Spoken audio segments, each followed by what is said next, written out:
Hijo y del Espíritu Santo. Amén. Señor Jesús, nos ponemos ante tu presencia. Hoy vamos a hablar sobre la moral. Queremos pedirte tu gracia, tu ayuda, con esta oración de San Francisco de Asís, hijo tuyo, hermano nuestro, que nos puede acompañar durante la charla de esta noche. Señor, haz de mí un instrumento de tu paz.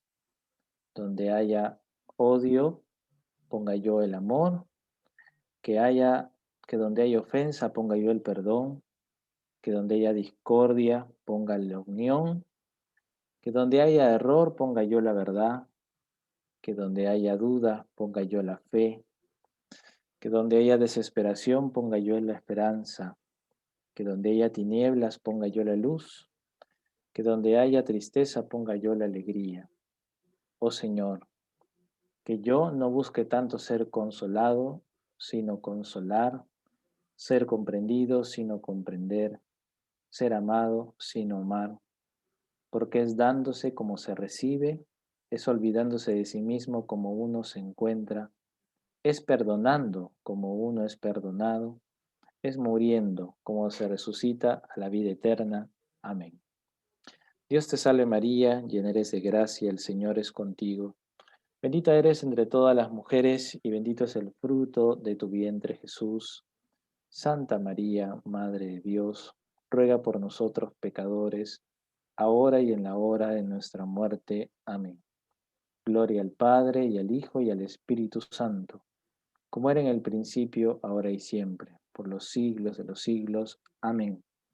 En el nombre del Padre y del Hijo y del Espíritu Santo. Amén. Muy bien, hoy los hermanos comunicadores del Decanato 10 me pidieron que comparta una charla, una conversación sobre la moral cristiana. La moral cristiana es la vida en Cristo y es una parte fundamental para nosotros los católicos. Siempre que se me pide que explique un poco sobre la moral, me gusta comenzar señalando la importancia de ella justamente a propósito de las partes del catecismo. Nosotros sabemos que un libro fundamental en la enseñanza católica, especialmente después del Concilio Vaticano II, es el Catecismo de la Iglesia Católica. Este catecismo es uno de los frutos del Concilio Vaticano II y por tanto una línea segura en cuanto se refiere a nuestra fe y a cómo enseñarla a los demás. Tiene cuatro partes complementarias y a la vez distinguibles, voy a decir. La primera es el credo, la segunda son los sacramentos, la tercera son los mandamientos y la cuarta es la oración. El catecismo así presenta las cuatro dimensiones más importantes de nuestra fe, siendo la primera el credo y refiriéndose con ello a todas aquellas verdades en las que nosotros creemos, las verdades y al mismo acto de creer. El credo nos distingue de los demás. En los primeros siglos de la Iglesia, los cristianos que andaban escondidos porque eran perseguidos, ¿cómo se reconocían mutuamente si eran verdaderamente cristianos? A través de los símbolos, esas pequeñas contraseñas, claves que afirmaban lo esencial de la fe. Por eso, conocer el credo es conocer las cosas en las que nosotros creemos y que nos distinguen de los demás, que nos distinguen como creyentes. La segunda parte son los sacramentos, que son actos salvíficos, hechos de salvación. Así como en los evangelios escuchamos tantas curaciones de paralíticos, sordos, ciegos, escuchamos exorcismos mostrando el poder de Jesús sobre el demonio. pues ese poder de Dios sigue actuando hoy, sigue salvando, sigue verdaderamente ayudando a que los creyentes con el poder de Dios venzan los desórdenes y las insidias del enemigo. Y eso es en los sacramentos. Sabemos que son 7 sacramentos y cada uno de ellos nos pone en relación directa con la pasión, la muerte y la resurrección del Señor. Decir que somos católicos implica practicar los sacramentos, porque a través de ellos recibimos habitualmente o ordinariamente la gracia del Señor. En ellos somos salvados. Cada vez que necesitamos la experiencia de la salvación, esta pasa, está dirigida, enfocada en los sacramentos. Después vienen los mandamientos y es la parte moral. Cada mandamiento no solamente señala las cosas malas y las cosas buenas, sino que nos invitan a reconocer que nuestra vida o la vida cristiana es una vida integral que trastoca toda nuestra persona. No solamente es algo intelectual, no solamente es algo emotivo, sino que requiere una respuesta completa de nuestra persona. Y si es así, entonces requiere una respuesta moral. Al desarrollar cada mandamiento, el catecismo pone en evidencia aquellas urgentes conversiones o manifestaciones concretas que el redimido por Cristo debe vivir y con esa vida iluminar a los demás. Finalmente la oración, porque sin oración la fe se apaga. Sin hablar con Dios, ¿cómo decir que le amamos? La oración, que implica tratar a Dios con quien sabemos nos ama, como decía Santa Teresa de Jesús, es fundamental en la vida de fe. Mencionando estos 4 aspectos, avanzar en la vida cristiana, madurar en la vida cristiana, implica necesariamente avanzar en estas 4 dimensiones. Lo que creemos, lo que celebramos, lo que vivimos y lo que rezamos.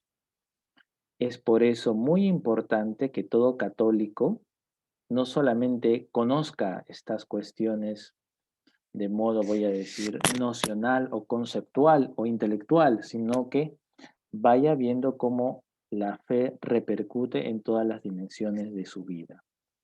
La parte moral es fundamental, irrenunciable, no se puede suspender. Si nuestra vida cristiana está bien vivida, esa tercera parte de mandamientos o la moral, entonces también es bien asumida y entendida. Quisiera decir que se puede hablar de moral en un sentido general y en un sentido cristiano. Eh, Estos días hemos hablado de la vacancia presidencial por incapacidad moral. Y allí moral se entiende en un sentido muy amplio, o en todo caso hay que definir el sentido de acuerdo a las leyes o las normativas del gobierno peruano. Nosotros no hablamos de esa moral, hablamos de la moral cristiana y por tanto, como disciplina teológica, de la moral que parte de la revelación. Cuando nosotros nos hacemos la pregunta por la moral cristiana, entonces nos hacemos la pregunta acerca de aquella moral que nos ha enseñado Jesucristo, y la autoridad de Jesucristo es la máxima en la vida de fe y en la iglesia. No es una opinión, no es una cuestión de modas, no es una cuestión de consensos, tampoco es una cuestión de tradiciones que se repiten y se repiten y se repiten.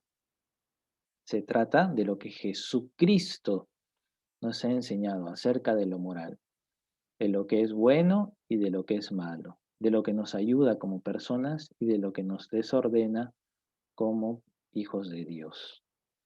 Por tanto, el punto de partida de la moral cristiana es la revelación con mayúscula. Jesucristo, lo sabemos, ha venido como plenitud de la revelación. No solo ha enviado mensajeros, Él mismo ha venido para ser el mensaje entre nosotros. Y en ese sentido, es muy importante que nosotros estemos constantemente atentos y conscientes de que estamos hablando de la moral que viene de la revelación. ¿Cuáles son los canales por los cuales conocemos la revelación? Ya lo sabemos, la tradición y la escritura. Entonces, cuando hablamos de la moral cristiana, hay que mirar lo que ha dicho Jesús, lo que nos ha enseñado Jesús. Hay que mirar lo que conocemos de Jesús en la vida de la iglesia, en la escritura sagrada, porque estamos hablando de moral cristiana, de la moral a partir de la revelación, de la moral de acuerdo a las enseñanzas de Jesús. En ese sentido, yo quisiera aquí citar un número del catecismo, el 1701, que a la vez hace eco de un número muy conocido del documento Gaudium et Spes número 22 del Concilio Vaticano II.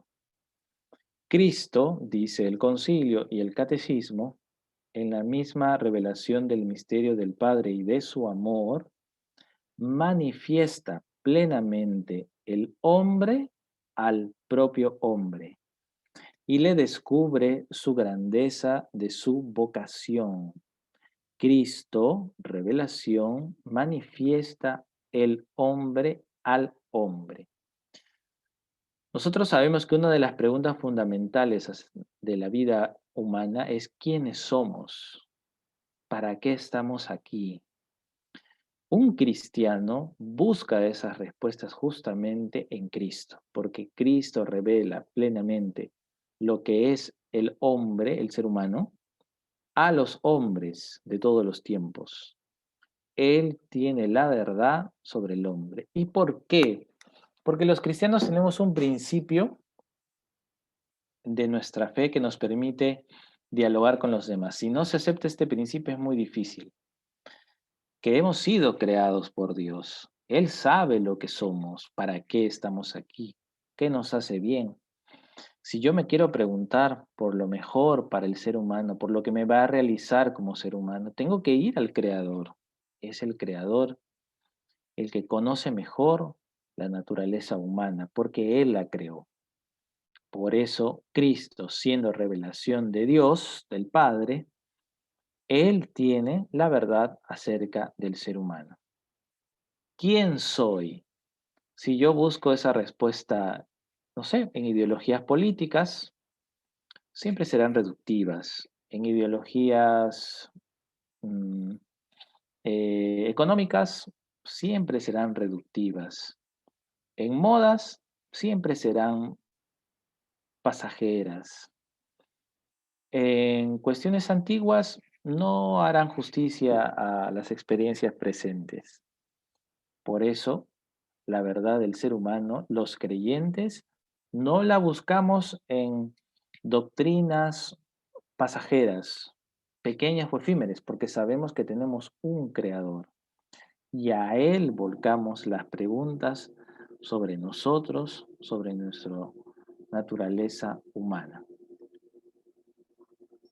Y cuando nosotros volcamos la pregunta a Cristo, entonces debemos afirmar que Jesucristo es verdadero Dios y es verdadero hombre. Esto es enormemente importante. No es un mensajero, no es un hombre muy famoso, de hecho, en muchos siglos. Jesucristo es verdadero Dios, completamente Dios. Tiene todos los atributos divinos. Y también es verdadero hombre. Y tiene todos los atributos humanos. Jesucristo es Dios y hombre.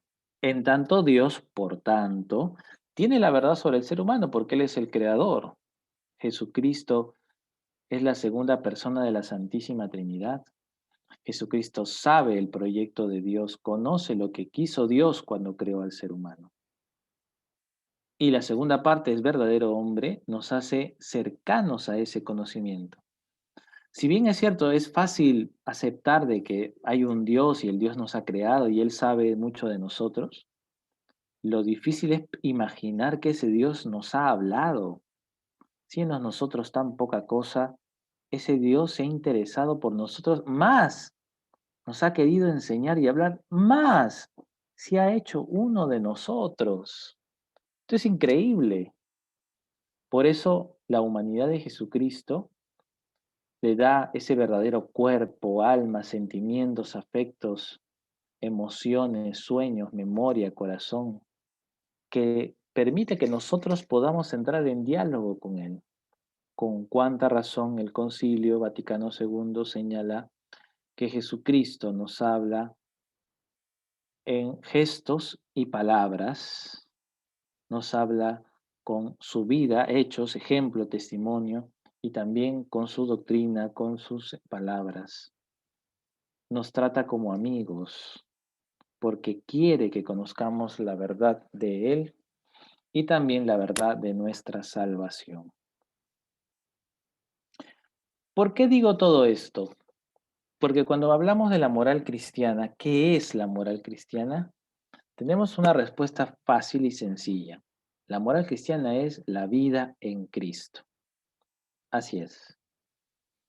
¿Qué es la moral cristiana? La vida en Cristo. Esa vida que asume que Dios creador en Cristo lo ha dicho absolutamente todo acerca del ser humano y esa vida que en Cristo mismo se hace máximamente cercana a cada uno de nosotros porque nos habla en nuestro lenguaje, con gestos y palabras perfectamente comprensibles por nuestra razón, que Él mismo creó. La vida en Cristo, vivir como Cristo, vivir en Cristo, vivir con Cristo, esa es la moral cristiana. Esto me permite señalar algo importante. La moral cristiana, por tanto, no es un elenco de acciones súper perfectísimas, no es una especie de tabla de actos heroicos que todos tenemos que realizar. La moral cristiana es ser como Cristo, vivir en Cristo, seguir su ejemplo. Y si yo me dejo llevar por Cristo en todas las dimensiones de mi vida, entonces estaré viviendo la moral cristiana y asumiéndola completamente. Un punto importante a rescatar cuando hablamos de la moral cristiana es que hay una unidad de cuerpo y alma espiritual. La moral cristiana no es una moral ni materialista ni espiritualista. Me explico. No es una moral que ensalza toda la dimensión corporal, material, sensible a los sentidos. Tampoco es una moral que rechaza todo lo que sea material. Es una moral que al mirar a Cristo, mira la unidad de un cuerpo y de un alma espiritual. El ser humano es unidad de cuerpo y alma. Y esto es un aspecto que distingue la moral cristiana de otros tipos de moral. Por ejemplo, las religiones orientales tienden a ser espiritualistas y por tanto despectivas con todo lo que es material. Aquello, por ejemplo, de la meditación hindú o budista que busca la separación del alma frente al cuerpo, de alguna manera manifiesta un rechazo hacia lo que es corporal en el ser humano. Y el cuerpo es creación de Dios. Los cristianos no podemos asumir que el cuerpo es algo malo, porque el cuerpo viene de Dios. Tampoco podemos asumir que el alma espiritual no vale la pena cuidarla, porque también viene de Dios. Algo que es específicamente cristiano es sostener el valor de la unidad del cuerpo y del alma espiritual para el ser humano, porque ambos vienen de Dios.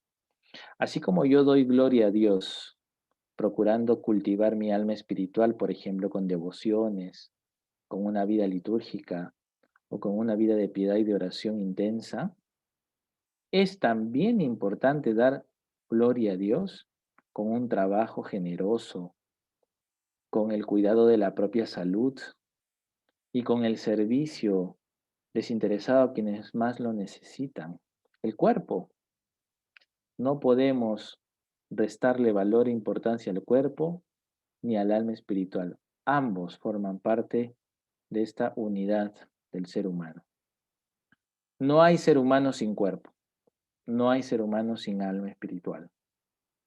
El ser humano es los dos. Por eso que la moral cristiana valora máximamente, permítanme la palabra, todo lo que es interior, vida espiritual, pero también todo lo que es exterior, corporal. No se juega con el cuerpo, no se puede utilizar de cualquier manera. Sería inmoral menospreciar el cuerpo. Tanto la unidad de cuerpo y alma que distingue al ser humano señala también una verdad importante, que el ser humano es la única criatura amada por sí misma. Recuerden que Jesucristo, la segunda persona de la Trinidad, no se hizo planta, tampoco se hizo mineral, no se hizo mascota, se hizo hombre. El ser humano tiene una importancia y una centralidad en la creación incomparable. Los ángeles, siendo más perfectos, no tienen esta centralidad del ser humano. Dios escogió al ser humano para amarlo, para salvarlo, para cuidarlo. Y por eso le concedió algo, que lo creó a imagen y semejanza. Hay una huella de Dios en el ser humano, esa capacidad de pensar, de sentir, de desear, específica del ser humano, es un regalo de Dios. Y es un regalo que se debe valorar, cuidar, tanto en el cuerpo como en el alma. Qué importante, queridos hermanos, que seamos muy conscientes de eso. Hoy, por ejemplo, ¿no? Ahora que hay tanto revuelo por el tema político, partidario, a favor o en contra, ya cada uno tome su postura, pero eso no nos puede poner a unos por encima de otros, porque todos tenemos el mismo valor en tanto que hemos sido creados a imagen y semejanza. No puede ser que haya un grupo que se sienta más perfecto que otro, o que haya un grupo que sienta que tiene más razón que los demás. Simplemente porque es mayoría o más simpático, todos tenemos el mismo valor, creados a imagen y semejanza de Dios. Los primeros en ser tolerantes y respetuosos de las comprensibles diferencias de pensamiento deberíamos ser los cristianos, porque así, con el respeto, reconocemos que el otro ha sido creado a imagen y semejanza de Dios, como yo. En ese sentido, un aspecto que es muy importante cuando hablamos de la moral cristiana es la libertad. Las criaturas libres personales somos los ángeles y los seres humanos, en tanto que tenemos razón y voluntad. En esa alma espiritual, en esa dimensión interior que no vemos, hay una capacidad de comprender las cosas, de hallar la verdad. Esa es la razón.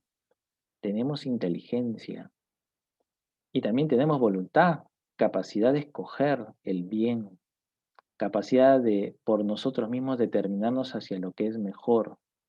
Tenemos voluntad. El perro no puede escoger hacer dieta porque se siente un poquito gordito. La planta no puede escoger tomar más sol porque está un poquito deprimida. Nosotros sí, porque nosotros tenemos razón y voluntad, tenemos libertad, es decir, no somos automáticos, instintivos, como los animales, como las plantas.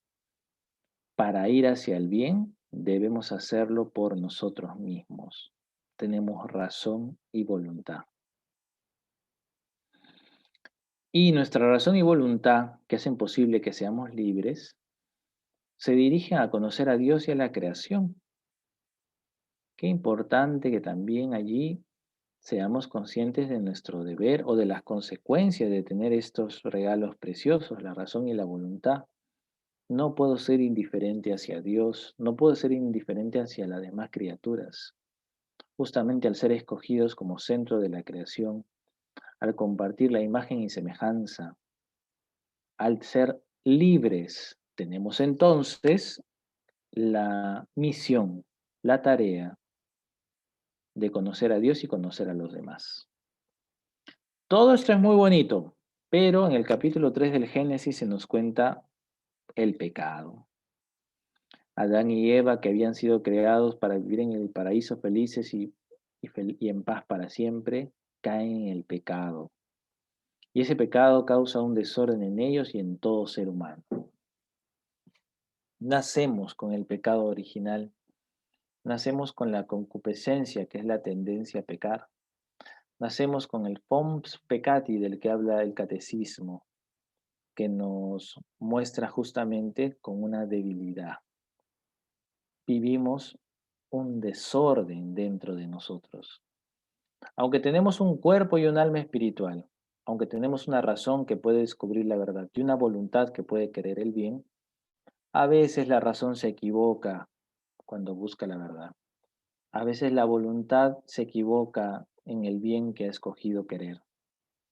Y es la experiencia de San Pablo, siento un aguijón en mi carne, o la experiencia de todos nosotros cuando somos tentados, cuando descubrimos que no hacemos el bien que queremos y más bien hacemos el mal que quisiéramos rechazar.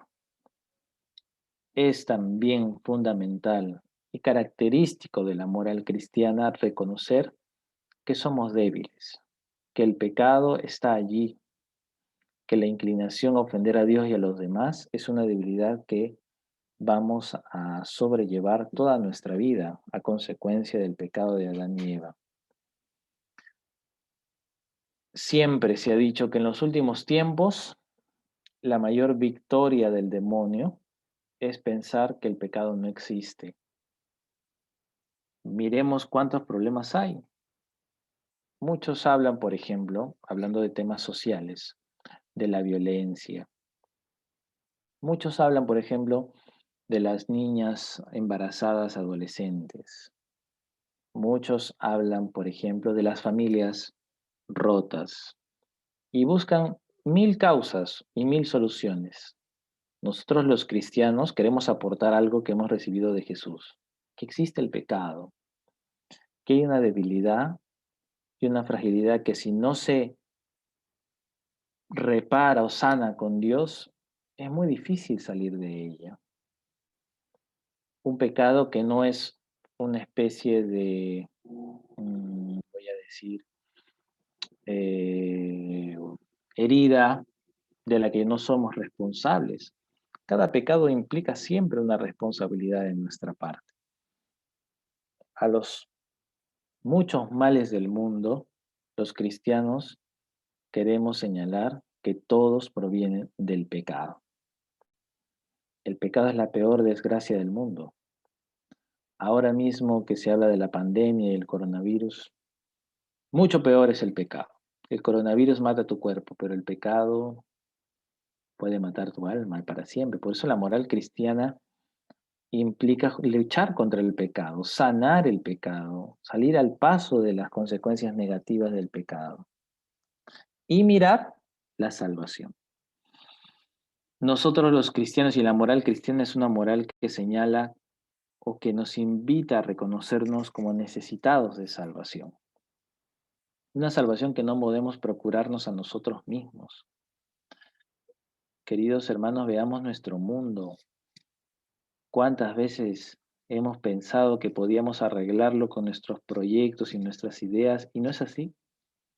Cada tiempo en tiempo aparecen nuevos males, nuevas cosas, porque nos estamos olvidando que la raíz de los males es el pecado y que necesitamos ser salvados. No podemos salvarnos a nosotros mismos del pecado. Necesitamos ser salvados.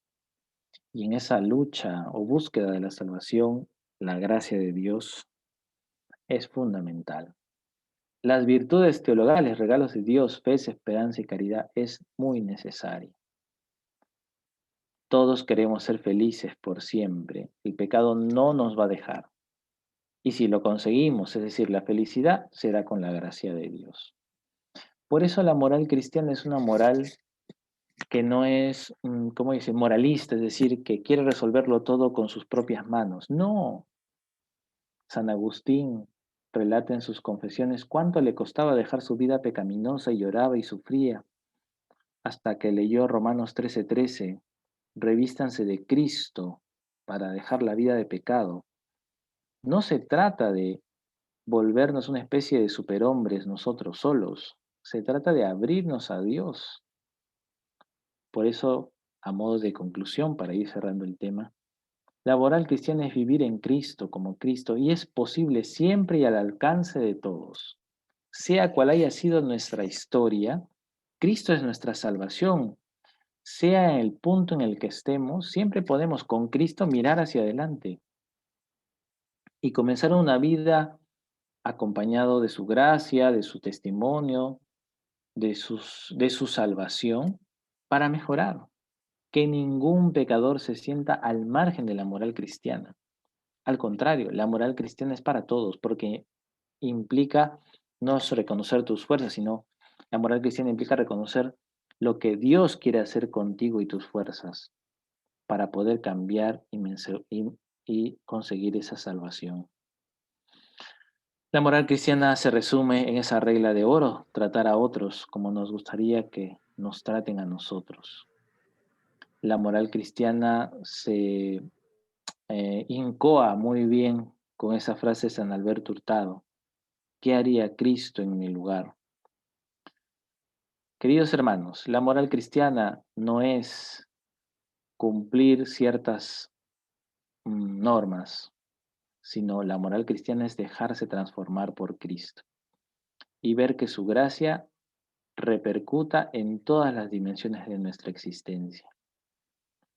Si yo vivo así, entonces me alejo de los pecados, cambio mis defectos, busco las virtudes, busco ser como el Señor, busco que el Señor esté contento conmigo y con todo lo que estoy haciendo y viviendo, porque estoy convencido de que con Cristo puedo conseguir mi salvación.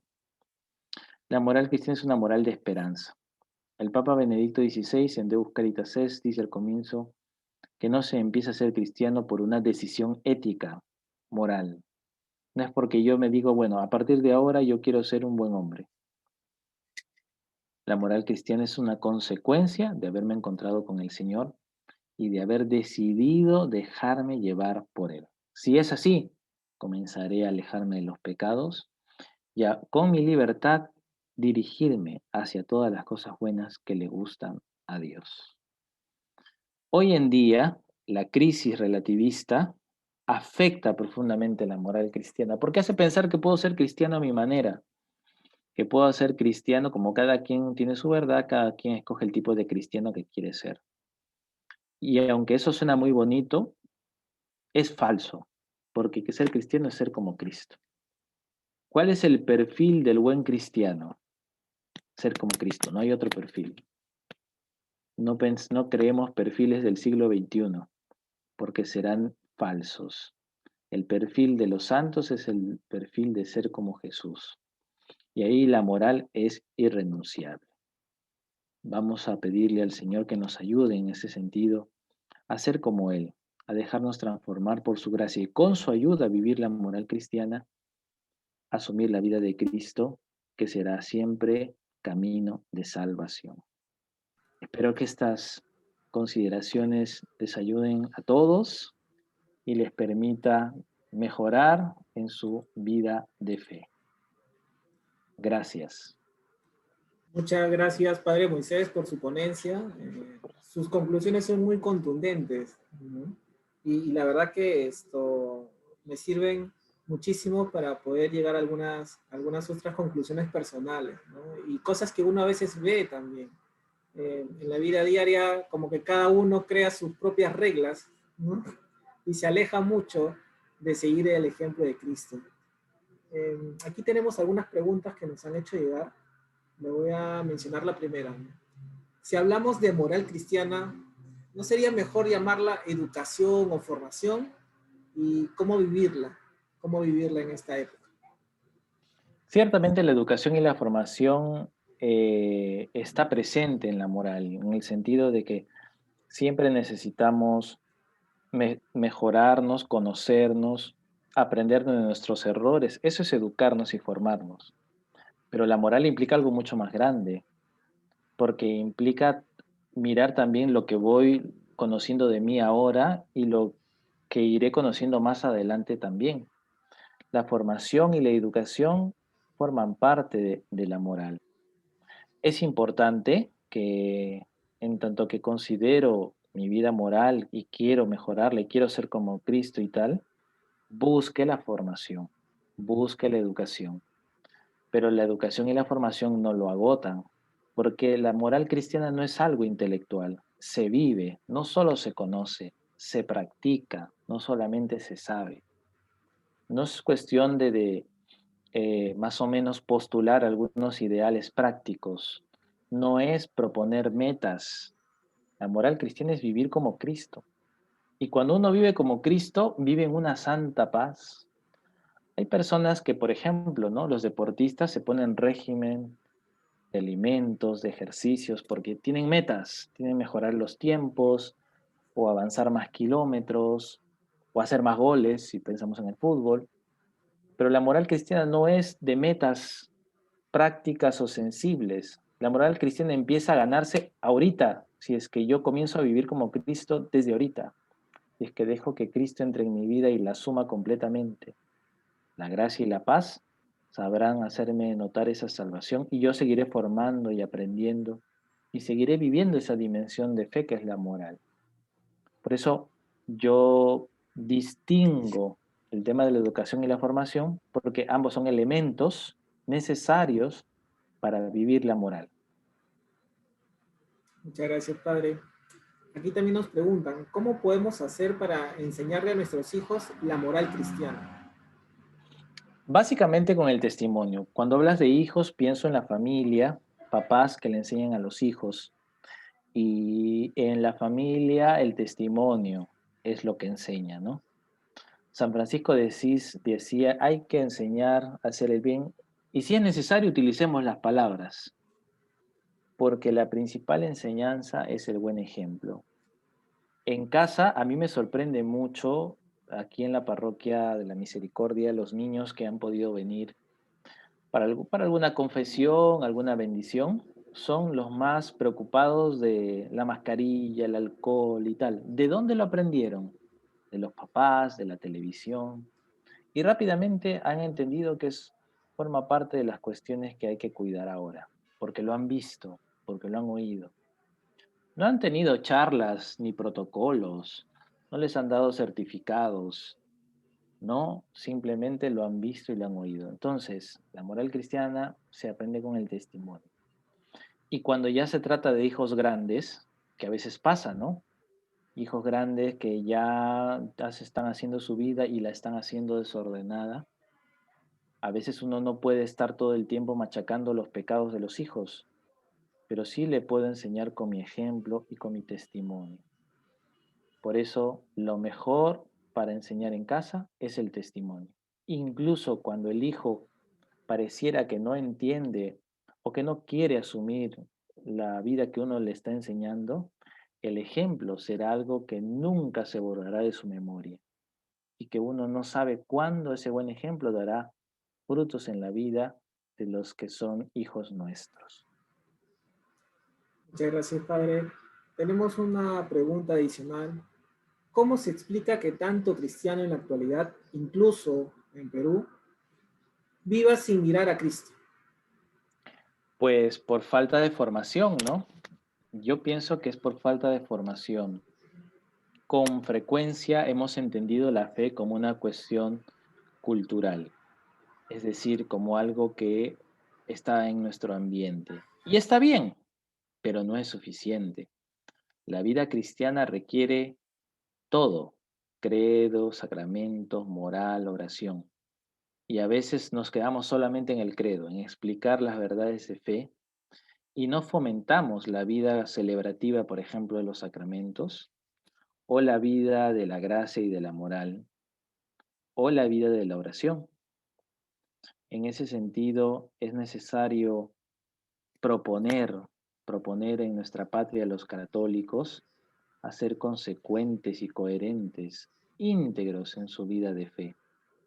Esa es una tarea siempre pendiente y creo que siempre podremos mejorar. Por lo menos aquí en nuestra patria hay un ambiente cristiano que se respira. pero que no es suficiente para formar santos. Necesita que haya formación y que también haya buen ejemplo y preocupación de todos para vivir bien nuestra fe. Tenemos una pregunta más. Nos dicen, en Internet vemos que hay personas con capacidades técnicas o habilidades, pero tal vez sin recursos morales. Y esto a veces nuestros hijos lo ven, ¿no? ¿Qué podemos hacer para combatir ello? Pues conversar con los hijos sobre eso, ¿no?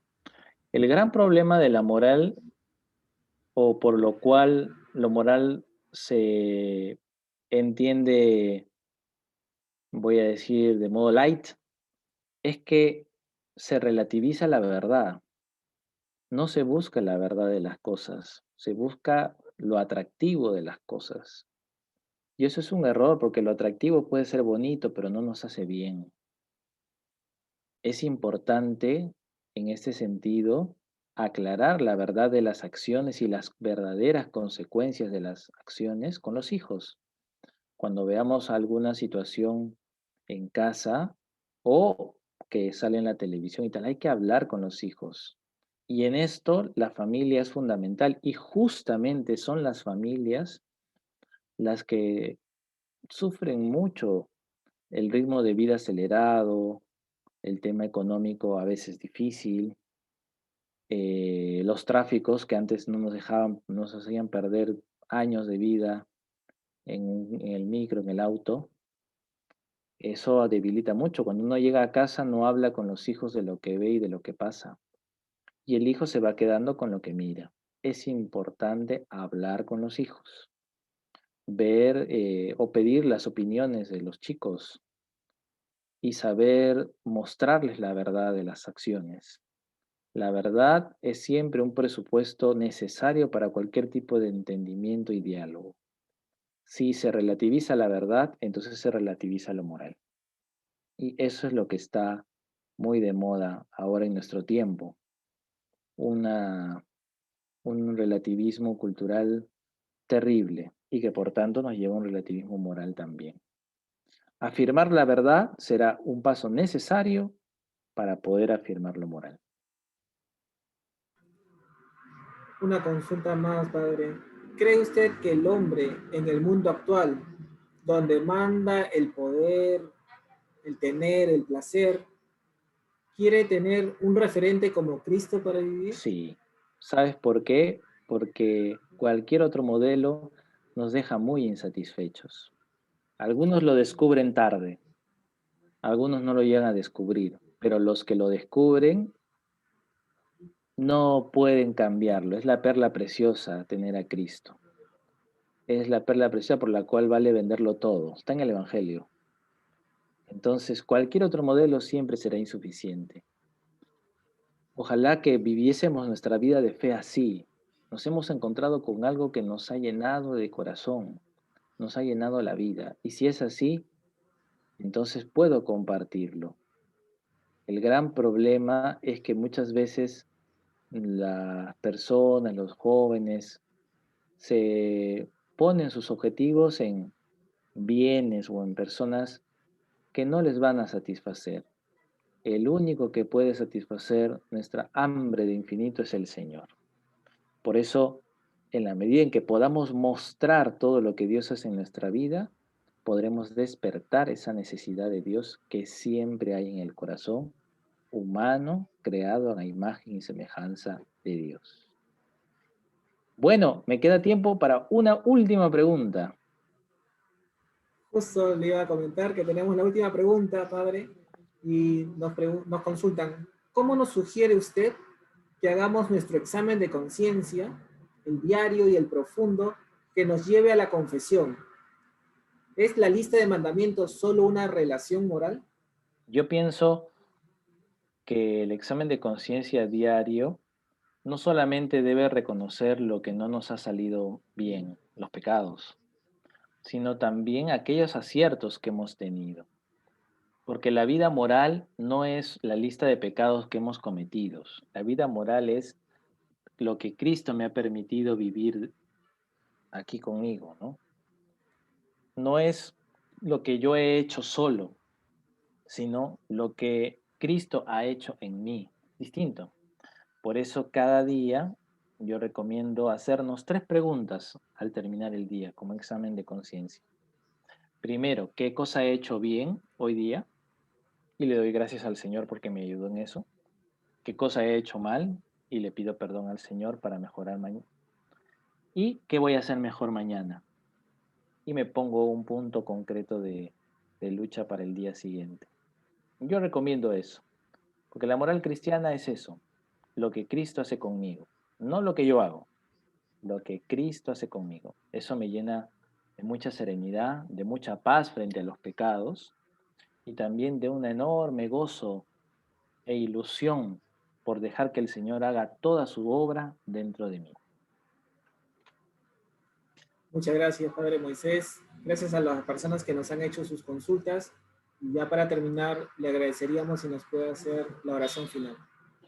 Dios, Padre, fuente de toda bendición, que nos ha invitado a vivir como Cristo, nos ayude a disfrutar la vida con el Señor, procurando los bienes y las virtudes, evitando los pecados y los efectos, para que así con Cristo y en Cristo vayamos acercándonos a su reino. Padre nuestro que estás en el cielo, santificado sea tu nombre. Venga a nosotros tu reino, hace tu voluntad en la tierra como en el cielo. Danos hoy nuestro pan de cada día. Perdona nuestras ofensas, como también nosotros perdonamos a los que nos ofenden. No nos dejes caer en la tentación y líbranos del mal. Amén. Y la bendición de Dios Todopoderoso, Padre, Hijo y Espíritu Santo, descienda sobre ustedes y permanezca para siempre. Gracias por todo, Padre. Que tenga buenas noches. Y gracias también a todos los que nos siguen. Nos vemos en la siguiente charla. Bendiciones. Hasta luego. Gracias, buenas noches. Gracias, buenas noches.